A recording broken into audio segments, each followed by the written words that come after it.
Here's what we found looking at 45 different towns' beach badge prices for 2026. 9 of those 45 have a daily beach badge price now that's under $10 a day. And out of those 9, 5 of them are free. Now, on the other side of this, we have 6 places that charge $15 or more for a daily pass, most of them occurring on the weekends. Now, let's take a look at some of these numbers. We'll start off with Monmouth County. And remember, these are for general adult beach badge prices. In many cases, kids under 12 are discounted. So are seniors and veterans and active military members too. We look at Monmouth County, and this is where we see our highest daily beach badge prices on average. Allenhurst at $15 a day for the weekend. Same thing for Deal as well. The cheapest will actually be in Long Branch, where both the daily weekday and weekend beach badge prices are under $10 a day. But we now see a few places that are at or over 15. Sandy Hook remains $20 for a carload, so if you bring 5 people in your car, you get a really good rate there. Now we'll go down to Ocean County here. We see a difference between the northern part of Ocean County and the southern part. A lot of the LBI towns are at or under $10 a day, including Harvey Cedars, which is $7 here. Island Beach State Park still remains the cheapest, as it is a state park and is taxpayer funded. $6 for the daily, $6 for the weekend. And then we look over at Point Pleasant. This is an interesting case because most of the shore in Point Pleasant is actually a Jenkinson's Beach, which is a private company. But we do have some areas in Point Pleasant Beach that are $18 a day for a daily badge. But again, most of that is for Jenkinson's. Now we go to Atlantic County. You can fit this all on one graphic here. This is also an interesting case because Margate and Ventnor City, they don't sell daily beach badges. You buy it and you get it for the season. So it's $20 in Margate, $20 in Ventnor after June 1st, and that $20 lets you use the beach all summer long. Longport is the cheapest that you have to pay for at $5, but Atlantic City, that begins our free daily beach badges. And we go to Cape May County, where we have the most number of beach badges that, well, cost nothing. You don't even need it. In Strathmere, it's free. And in the Wildwoods, we're free as well. And of course, we look at Cumberland County, where all beaches are free. Remember, we do have Delaware Bayshore beaches as well. Same thing for the Raritan Bay too. Those beach badges, well, there aren't any. It's free to walk on and enjoy the water.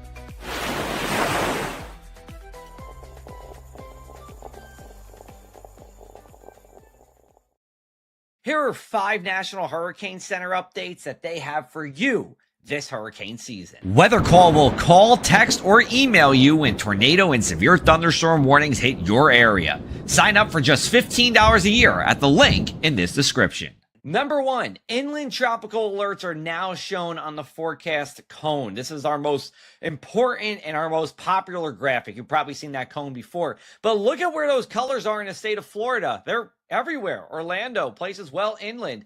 The forecast track cone map will now show watches and warnings for inland counties. Before, it was just the coastlines that would show hurricane watches or hurricane warnings. This is valuable as a communication tool to everybody who not only lives inland, but even at the coast as well, to know how far inland you have to go to safely evacuate. Now let's go to number 2. Hurricanes.gov has joined the 2020s and now has a mobile-friendly website. Now, to be fair, this isn't completely their fault. NOAA is more or less banned from competing with private weather companies here, and that means creating mobile apps. But this is a way around it with its mobile-friendly website. So you go there, you can see the information nice and big on your smartphone, and they have a really good archive of historical and current videos on how to protect yourself for significant weather from tropical systems and more. Number 3 is an update to the tropical weather outlook. So you may have seen graphics like this before, or this kind of data that's imposed on graphics. I've shared it too. And notice that gray X you see there. Well, that's new. Before, if there was something with a near 0% chance of forming, it used to be yellow, like any area that had under a 40% chance of occurring. So whether it had a 0% chance of happening or a 39% chance of happening, it all had that yellow X. Now, if there's a 0% chance of it developing into something tropical, it has a gray X. The orange X that you see there is for something 40 to 60% in terms of likelihood of it developing. And if it's greater than 60%, it's a red X. Number 4, and this happens every year, the forecast track cone gets smaller. Now, some years it shrinks by more than others. This year, it actually has a pretty good amount that it's going to decrease by. We see reductions of 8% at the 48 and 60 hour time frames,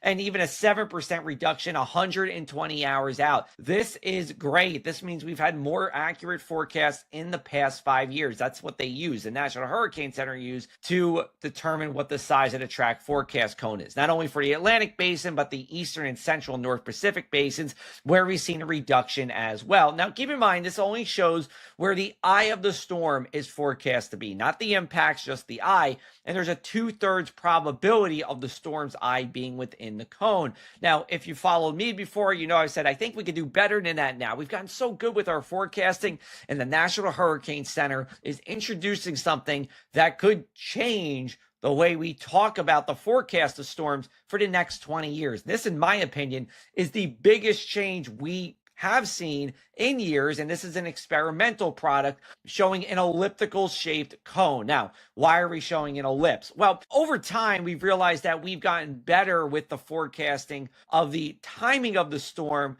than the actual, let's say, track of the storm. Both have seen improvements, of course, but some have seen better improvements than others. Now, right now, when you have a forecast cone, you pretty much just draw a perfect circle around where the forecast eye is supposed to be. In this experimental feature, we're drawing an ellipse around it. Now, where you see the fills here, that white fill, that's what the new forecast cone would look like for Hurricane Milton, which happened in 2024. The red dashed line is what that actual forecast cone was in 2024. So it's a little bit bigger and it's a little bit longer, but this now shows a 90% probability of the storm's eye being within the cone, a huge upgrade from a 66%. Now, this is experimental, so this is not for operational use. But if this becomes operational, and more than likely, I think it will in the next 1 to 3 years, this would be the biggest change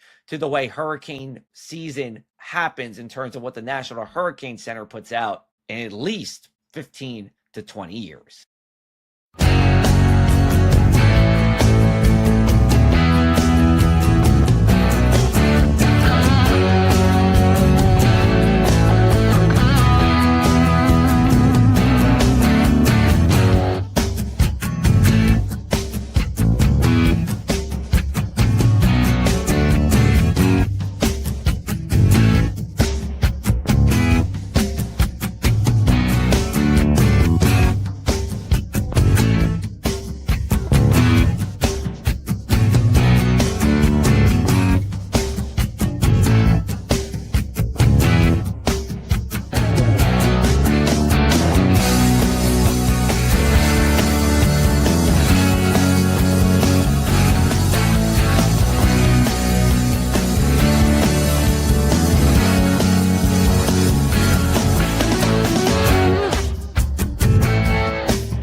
When you see snow forecasts from your weather apps 4, 5, 6, 7 days out, it's either just lying to you, or if it's right, it's going to be right for the wrong reasons. Think about this: your generic weather app on Apple or your Android device is there to just give you something to look at and make conversation with. It's another tool to keep you on their device. But think about this: if they were wrong with the weather every time, would you continue to buy an iPhone or an Android? Probably so.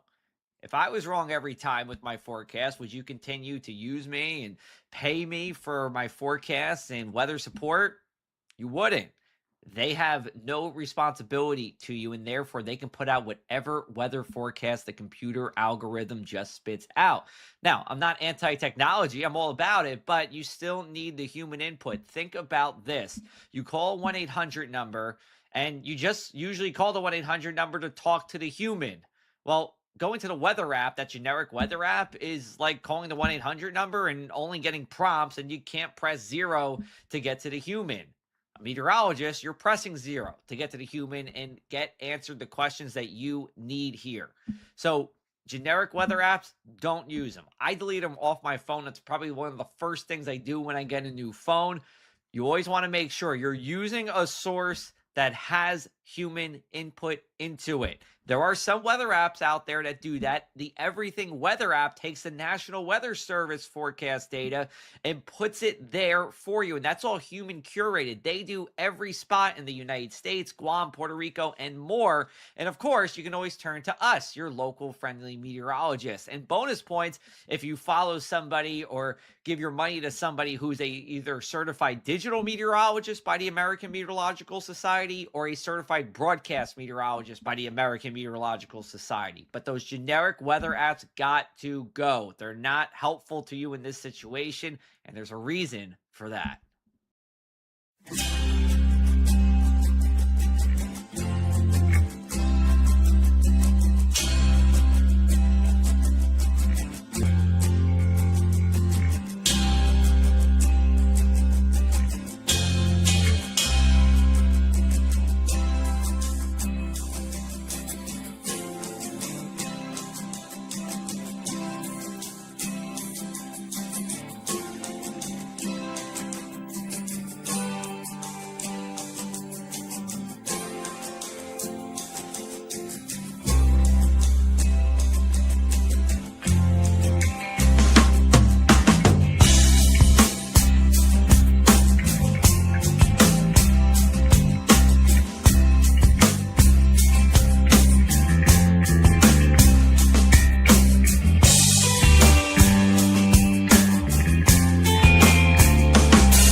Here's what we found looking at 45 different towns' beach badge prices for 2026. 9 of those 45 have a daily beach badge price now that's under $10 a day. And out of those 9, 5 of them are free. Now, on the other side of this, we have 6 places that charge $15 or more for a daily pass, most of them occurring on the weekends. Now, let's take a look at some of these numbers. We'll start off with Monmouth County.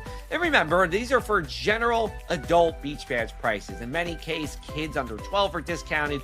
So are seniors and veterans and active military members too.